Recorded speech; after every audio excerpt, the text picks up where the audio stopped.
अस्सलाम वालेकुम। आज सनीचर 29 अगस्त सन 2020। कल यौम आशूरा है बेटा, तो आज हम उर्दू में मजमून लिख रहे हैं यौम आशूरा पर। ठीक है।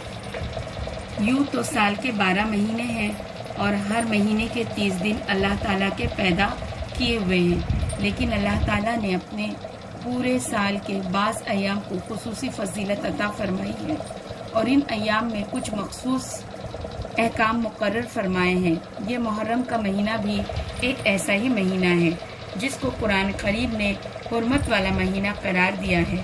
अल्लाह ताला ने कुरान करीम में फरमाया 4 महीने हुर्मत वाले हैं, उनमें से एक महीना मुहर्रम का है। मुहर्रम की 10वीं तारीख को आशूरा कहा जाता है, जिसके मानी है 10वां दिन। ये दिन अल्लाह ताला की खुसूसी रहमत और बरकत का हामिल है। जब तक रमज़ान के रोज़े फ़र्ज नहीं हुए थे, उस वक्त तक आशूरा का रोज़ा रखना मुसलमानों पर फ़र्ज करार दिया गया था। बाद में जब रमज़ान के रोज़े फ़र्ज हुए तो उस वक्त आशूरा के रोज़े की फजीलत मनसूख हो गई, लेकिन हुज़ूर अक़दस सल्लल्लाहु अलैहि वसल्लम ने आशूरे के दिन रोज़ा रखने को सुन्नत और मुस्तहब करार दिया।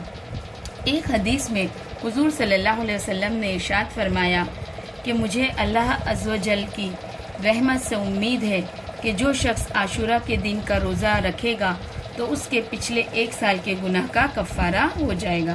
तो आज आपको यौम आशूरा पर एक छोटा सा ये मजमून जो है लिखना है, ठीक है, और ग्रुप पर सेंड करना है।